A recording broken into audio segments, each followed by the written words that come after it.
Yeah, sure thing.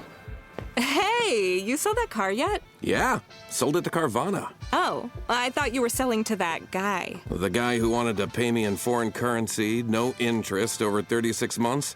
Yeah, no. Carvana gave me an offer in minutes, picked it up, and paid me on the spot. It was so convenient. Just like that. Yeah? No hassle. None. That is super convenient. Sell your car to Carvana and swap hassle for convenience. Pickup fees may apply. Have I Got News for You is back for another season. Roy Wood Jr., Amber Ruffin, and Michael Ian Black are finding the funny in the week's biggest stories. Have I Got News for You, Saturday at 9 on CNN, and stream next day on Max. Welcome to the Reslayers Take. I'm George Primavera. And I'm Nick Williams. In this podcast, George and I lead a group of players through an exciting improvised adventure in Exandria, the magical world of Critical Role. We're playing Dungeons & Dragons 5th edition, but you won't need to know the rules to follow along. All you need to know is that nothing the players do is scripted or planned, and their fates are determined by their own cleverness and the random chance of rolling a 20-sided die. You can listen to new episodes of the Reslayers Take every Monday, anywhere you stream podcasts. Or if you want to listen to the podcast 2 weeks early and uninterrupted by ads, join Beacon at beacon.tv. Last but certainly not least, if you're enjoying the story, please consider leaving a rating and review. Your feedback might inspire someone new to join this adventure. Now, without further ado, welcome to the Reslayers Take. Emerging out of an evergreen tree, the Reslayers find themselves in the Thorain Tundra. Sheer white ground, snow and ice, a dusky gray sky despite the mid-morning, completely obscured by clouds, and the wind fiercely stinging at your cheeks. On the horizon, roughly in the location specified by Shy Crips, you see the outline of several structures being erected about a mile away. Wasn't there a closer tree? The farther you get north, the fewer trees there are. All right, well, we've got a mile, so... Timpani pulls the collar of his barn coat up around his cheeks. Let's get stepping. And they travel forward. The first thing you observe is that it would be normal for the snow to be very hard and compacted based on how cold it has become up here. But strangely, your boots begin to slosh through the snow. It is a bit balmier than normal, and though the wind is frigid, you find yourselves sweating a bit underneath your thick clothing, creating a very unpleasant effect of being a little bit too hot and much too cold all at the same time. The weather's weird up here, right? What's going on? Yeah, I can't seem to get a grasp on whether it's too warm or too cold. You're lucky you don't sweat, Frog. It feels weird in here. We're coming up on winter. It should be well below freezing up here. Everyone roll a nature check. 10. 11. 18. Natural 20. There's something definitely wrong. When I first saw that tree, when I came up here last time, it was still summer and I was freezing. This is weird. The development, clearly still very much in process, grows closer and closer. And finally, you see one figure strolling about the half-constructed buildings. He turns his head and begins to walk towards you, bundled up and holding what looks like a clipboard in his hands. Hello? Who are you? What are you doing out here? Behind him, the settlement, from far away looking just like it was under construction, also appears like an absolute junkyard. Material strewn all about the snow, as if something has sundered the buildings, tossing wood, stone, and other materials to and fro. Hot one, isn't it? I don't know. It feels kinda... Hey, wait! I know you guys. Huh? He points at Timpani. Timpani, roll a history check.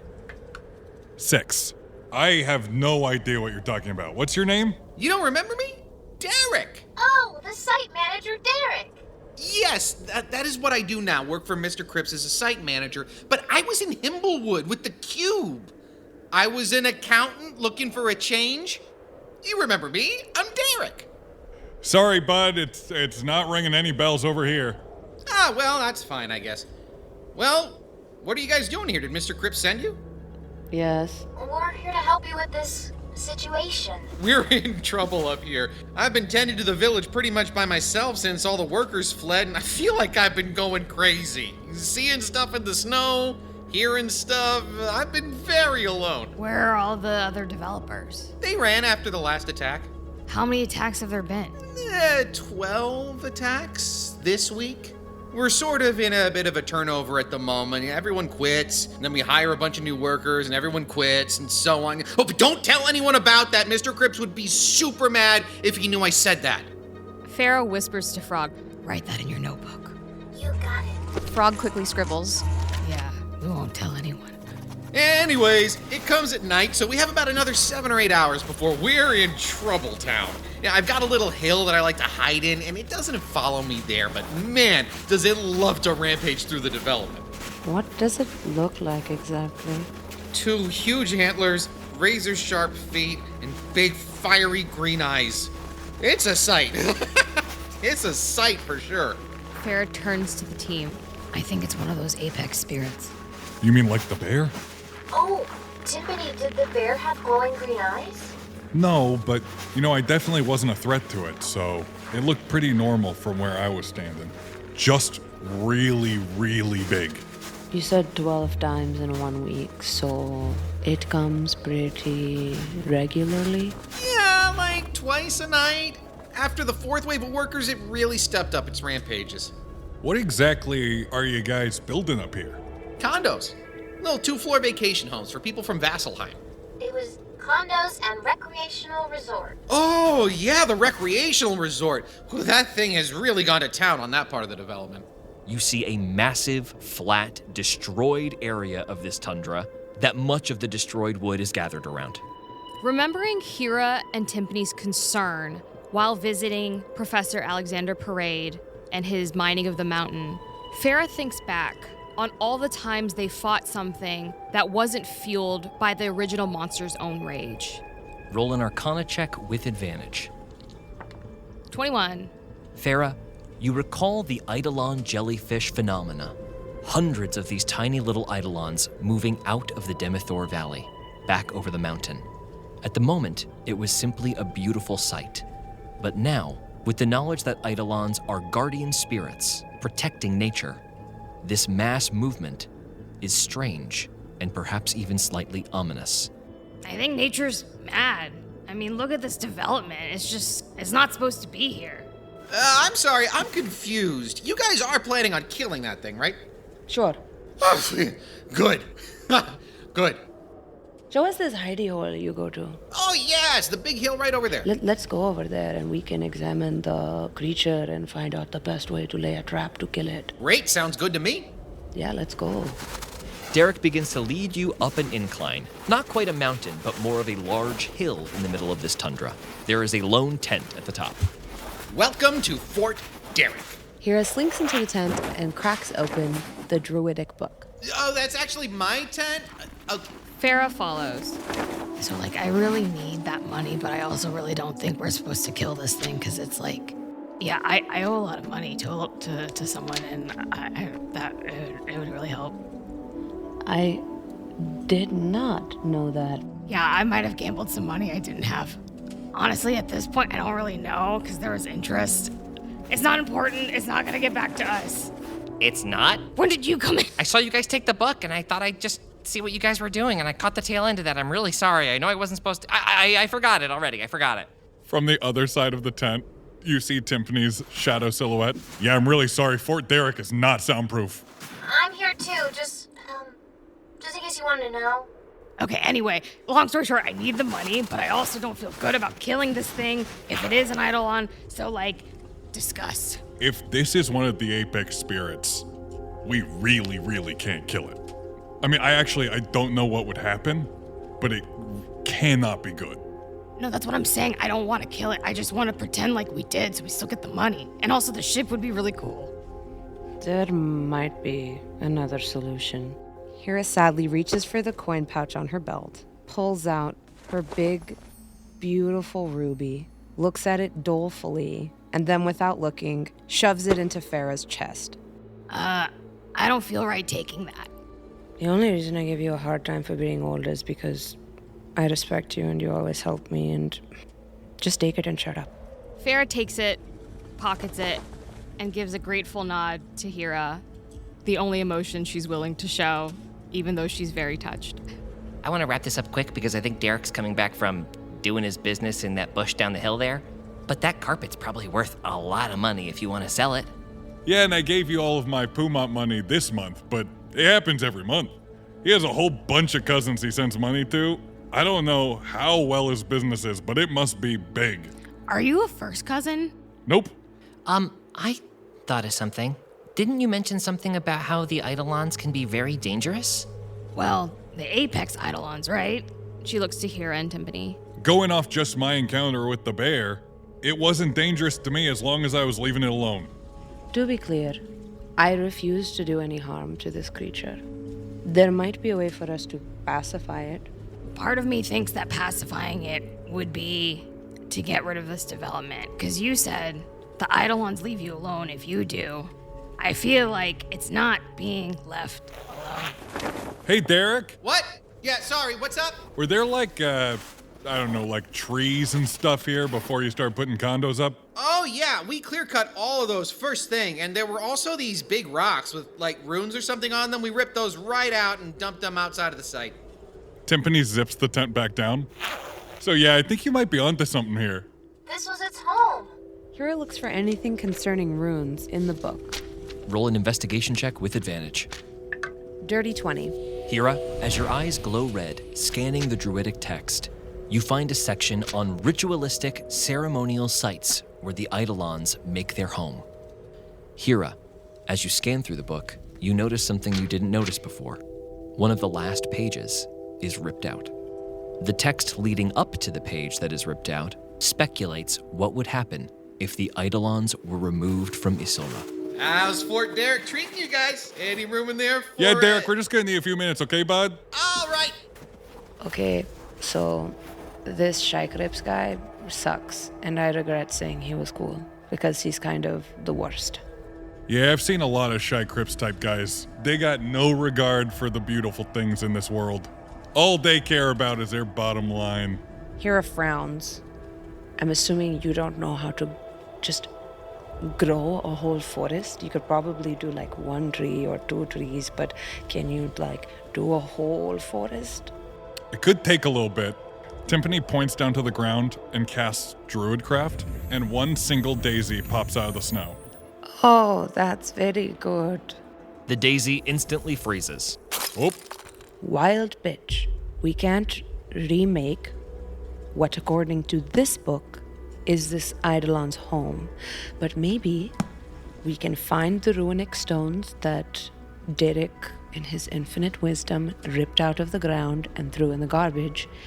And maybe we can reposition them where they need to go and try to draw it to a new home. I think that's a really good idea, Hira. Yeah, reunite it with the nature it's missing. Hira looks at Timpani, knowing him to be the most knowledgeable about nature. Would it work? Would it be insulted and then gore all of us to death? I don't know too much about Eidolons, but I do know a lot about regular beasts. And sometimes when they've already been hurt, it's hard to convince them that you won't hurt them. Okay, Timpani, you turn into an animal so that it trusts you, and then you can go down and you can talk to it. Oh. Yeah, it's not really like my forte. Okay, that's fine. Just do it. Just try it now. Ooh. Yeah, whenever Timpani tries to wild shape into a beast, it gets weird. Wait, I gotta see that. Yeah, I always forget like one part. It's usually the face and mustache, and it's really unnerving. Or it's like a duck, but with like my big feet. Whoa. I just can't seem to get my heart into it. Farah breaks into a rare smile. Do it. Oh, I don't know, guys. It's really embarrassing. But you're a druid. And maybe with the encouragement of your friends, it'll work this time. All right. Everybody just look away for a second. I can't do it if everybody's watching. Frog covers her eyes with her hands, with maybe a slight crack between a finger. As you turn and look, you see a small badger with a full-size Timpani head. Here we go. Cool! I gotta draw this! No, don't draw this. Draw it now. Frog draws. Timpani drops the wild shape. I'm sorry, guys. I told you it wouldn't be good. No, it was great. We're framing this. I mean, Lots of people could turn into a badger, but only you could turn into whatever that is. An abomination. Tiffany sheepishly looks down at the ground. Well, thank you. It's very kind of you. Why don't we just make a campfire or something? I can do that real good. Yeah, I don't think you should go talk to the Eidolon in that form. I think they would be very offended. Well, you can, talk to an animal that doesn't look like you, right? Oh, yeah. Tell them we come in peace. I've never spoken to an Eidolon before, but it probably is kind of the same. On the off chance it comes twice tonight, why don't we make a campfire and we'll camp out and wait for it. And then we'll see what it's like when we see it first, and then we can make a more informed plan. Sounds good. I'll get to work on that. Sorry about my weird head. No need to apologize. I think we're all going to enjoy that memory. Tiffany leaves Fort Derrick and goes to build a fire. Derek is just walking up the hill. All right, done with your little convo? Or... Derek, I'm really busy making a campfire, so please just leave me alone, okay, bud? Oh, I was just gonna say that there's an outpost I sleep at sometimes because it's kind of spooky here all alone. There are some noises, and you don't really want to hear them because your soul's Why don't you go do that then? Going. I'll tell Mr. Cripps that everything is underway. Before you go, Derek, do you have maybe a guesstimation of maybe where you threw all of the trees and the stones and everything? Well, the trees we cut up and used for lumber for the condos. Uh-huh. And the stones we mostly ground down for bricks, for the paths between the condos. But the ones with the runes wouldn't break, so we just sort of threw them in a big trash pile. Okay, great. Thanks, Derek. That's all we need to know. Okay, good luck. And if Mr. Cripps asks for an update, what should I be telling him? Should I tell him you're on the case? Should I tell him that I helped? We'll let you know, Derek. Get out of here, Derek! All right. Derek walks away, off into the distance, supposedly headed towards his outpost. Tiffany collects a few loose branches, assembles them into a pyramid, snaps his fingers, and lights it into a campfire.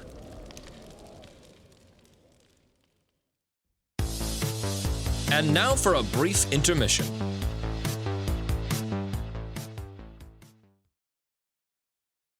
When you think about businesses that are selling through the roof, like our favorite wizardy cereal, Magic Spoon, sure, you think about a great product, a cool brand, brilliant marketing, but an often overlooked secret is actually the businesses behind the business, making selling, and for shoppers, buying, simple. For millions of businesses, that business is Shopify. Nobody does selling better than Shopify, the home of the #1 checkout on the planet, with its secret weapon, Shop Pay, that boosts conversions up to 50%, meaning way less carts going abandoned and way more sales going cha-ching. So if you're into growing your business, your commerce platform better be ready to sell wherever your customers are scrolling or strolling. On the web, in your store, in their feed, and everywhere in between. The secret is out. Businesses that want to grow with Shopify. Upgrade your business and get the same checkout that Magic Spoon uses. Sign up for your $1 per month trial period at shopify.com/reslayer, all lowercase. Go to shopify.com/reslayer to upgrade your selling today. Shopify.com/reslayer. Underwear drawers are like the Wild West of wardrobes. There's no rhyme or reason to them. Anything goes. You got pairs from 3 birthdays and 2 Christmases ago, pairs from 5 different brands with 5 different fits. When you open that drawer every morning, you have no idea what to expect. Now that I've felt the buttery soft comfort of MeUndies, my other pairs have got to go, because MeUndies is all I reach for. I'm hooked, and honestly, I just feel off if I try to wear anything else. My wife and I got matching sets of the coziest underwear you can imagine. So now we're always matching, even if no one can tell. Plus, they have whale sharks on them. Who says underwear can't be fun? And MeUndies isn't just about underwear. Explore the Lounge collection, featuring joggers, hoodies, onesies, and more. I'm leaning into a PJ exclusive lifestyle, and I'm loving it. MeUndies' signature fabric is as soft as a warm hug from your favorite sweater. It's breathable, stretchy, and oh so comfy, making it ideal for all-day wear. Plus, they come in sizes XS to 4XL, guaranteeing a flattering cut for everybody. And you know what Nick and I care about the most? They use sustainably sourced materials and work with partners that care for their workers. And folks, as if it didn't get any better than that, if you ain't happy with your first pair, it's on them. Get 20% off your first order plus free shipping on orders of $75 or more at MeUndies.com/RST. Enter promo code RST. That's MeUndies.com/RST, code RST for 20% off. MeUndies, comfort from the outside in. This episode is brought to you by LifeLock. During tax season, your personal info travels to a lot of places, between payroll, your tax consultant, and the IRS. If your W-2 gets exposed, that's just the ticket for identity thieves. That's why LifeLock monitors millions of data points every second. If your identity is stolen, they'll fix it guaranteed or your money back. Don't let identity thieves take you for a ride. Save up to 40% your first year. Visit LifeLock.com/podcast. Terms apply.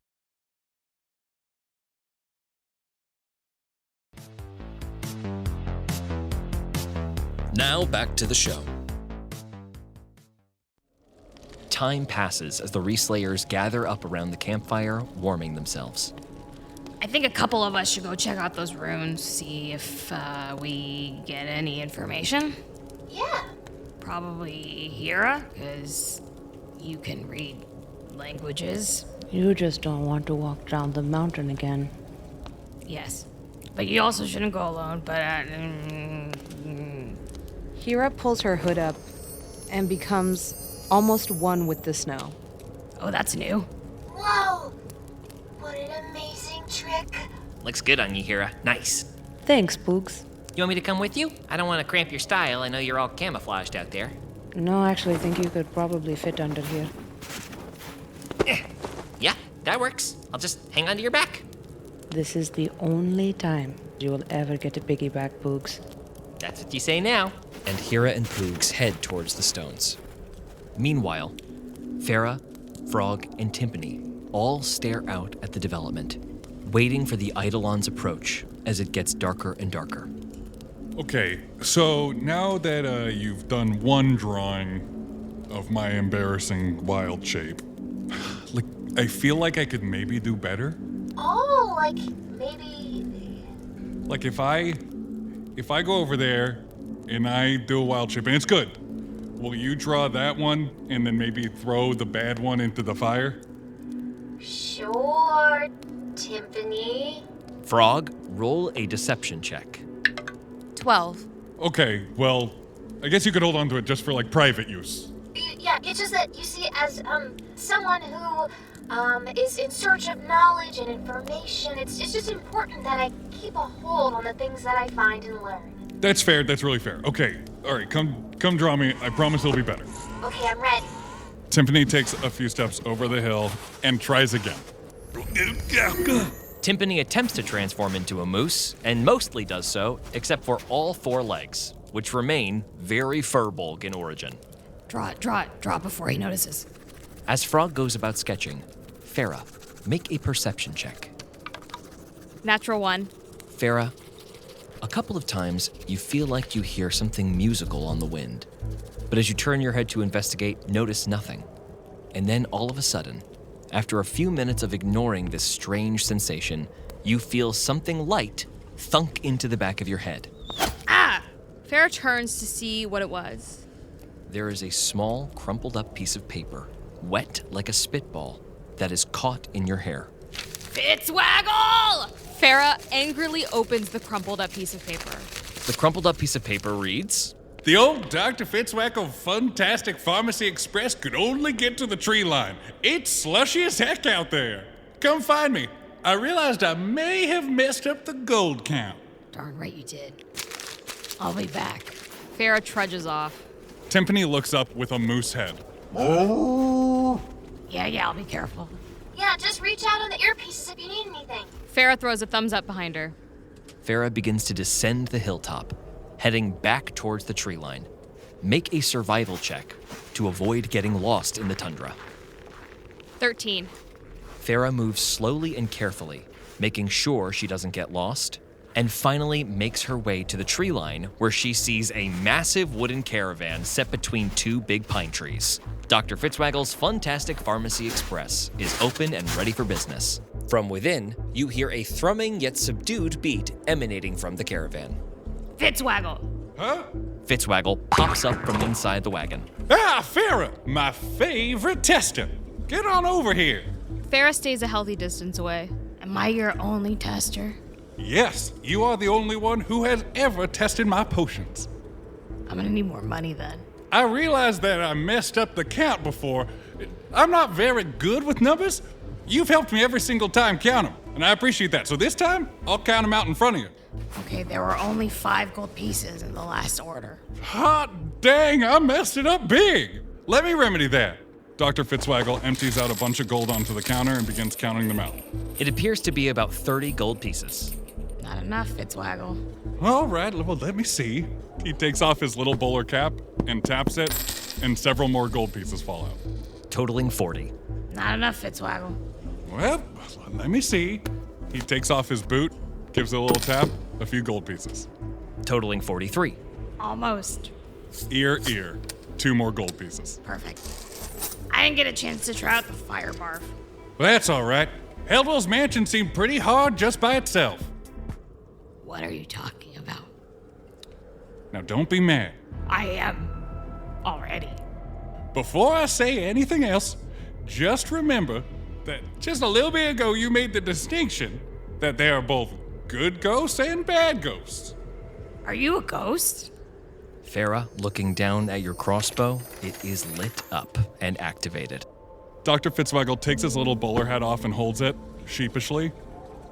You see, I never made it out of PotionCon. Is the money real? It's a harrowing tale. My business wasn't exactly successful in life. Most people didn't really understand what I was trying to do with all my potions.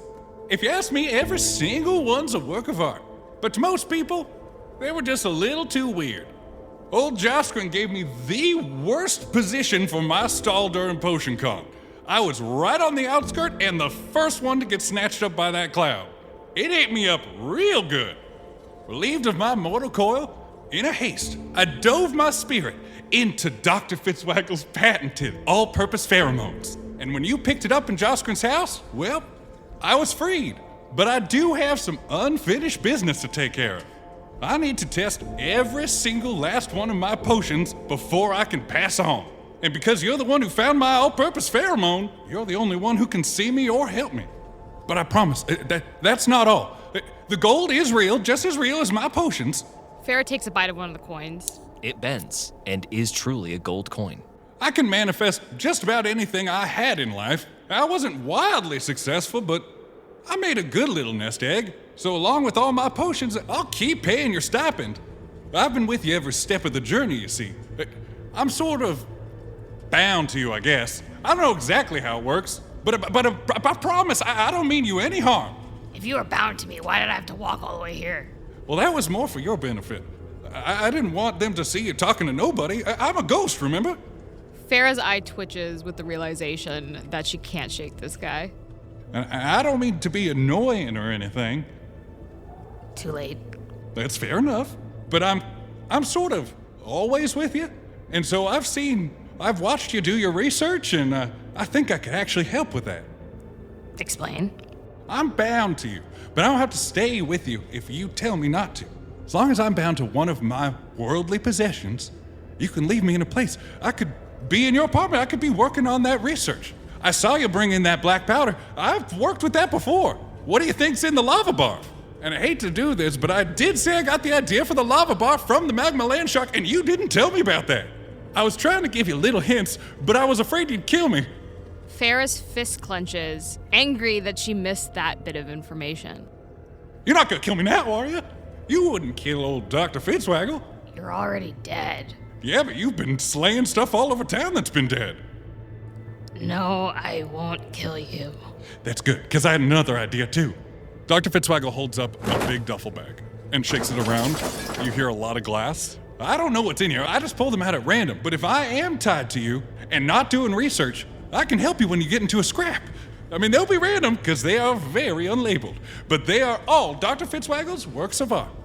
What do you say? New deal? How much money? Dr. Fitzwaggle blows his nose and one more coin falls out.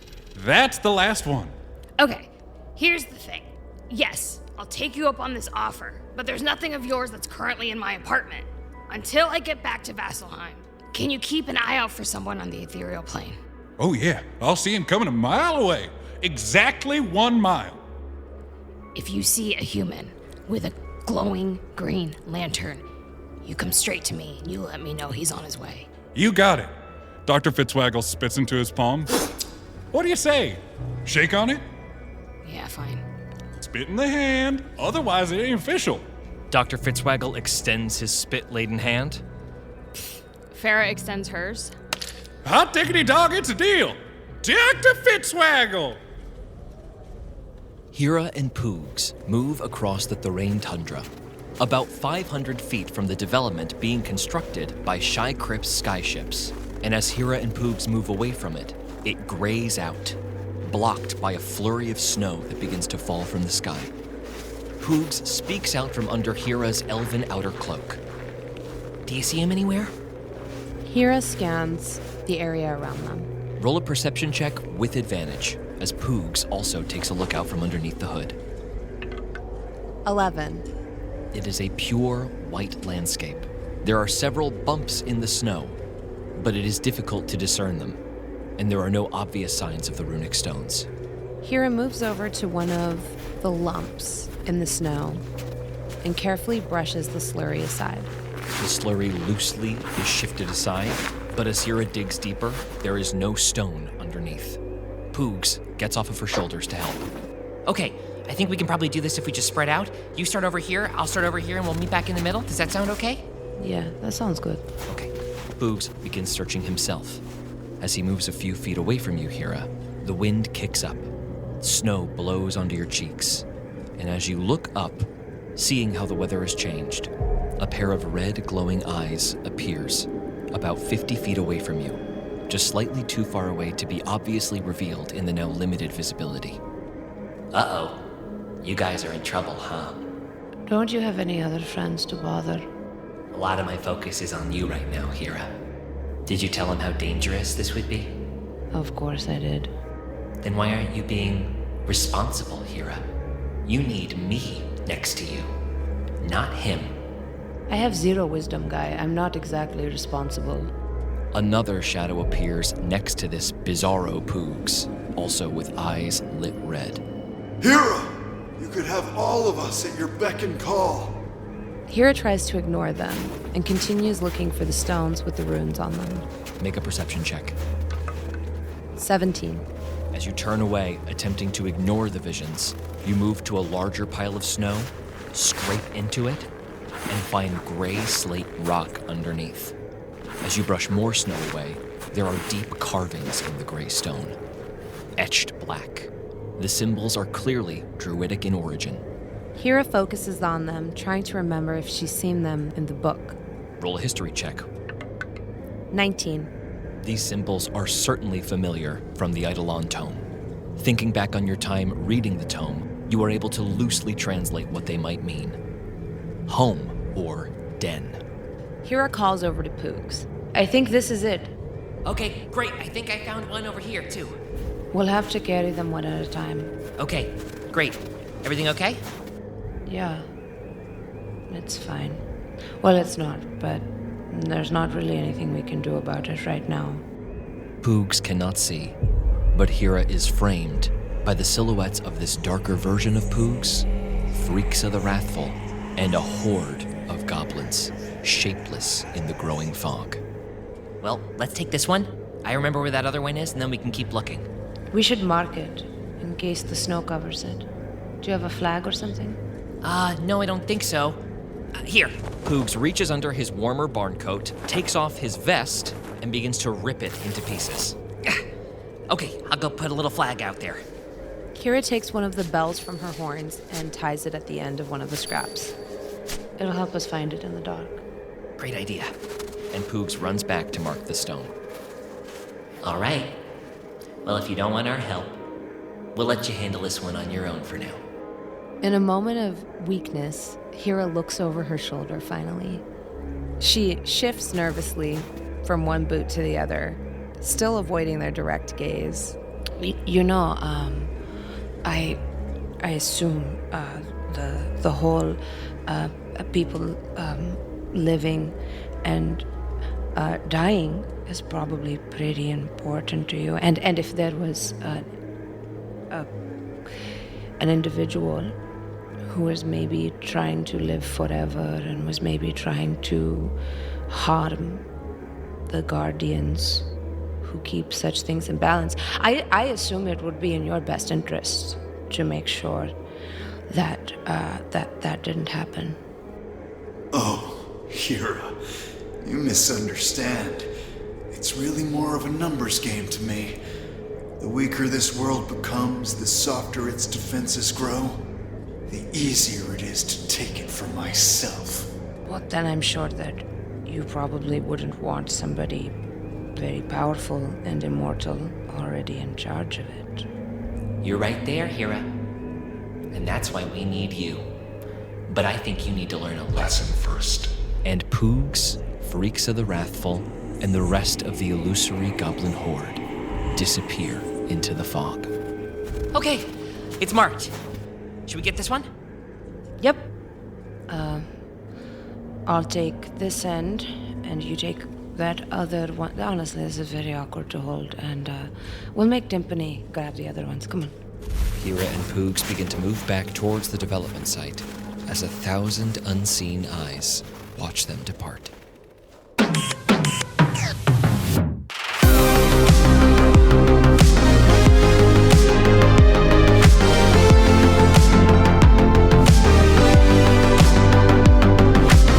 The Reslayers Take is a Metapigeon production in partnership with and distributed by Critical Role Productions, developed in association with Hero Club. Game mastered and produced by George Primavera and Nick Williams. Featuring Nick Williams as Timpani Guff, George Primavera as Poogs, Jasmine Bhullar as Hira Agniheart, Jasmine Chiong as Farah, and Caroline Lux as Frog. Also featuring Matthew McCullum as Derek and Sam Regal as Freaks of the Wrathful. Thanks for listening, and we'll see you next time.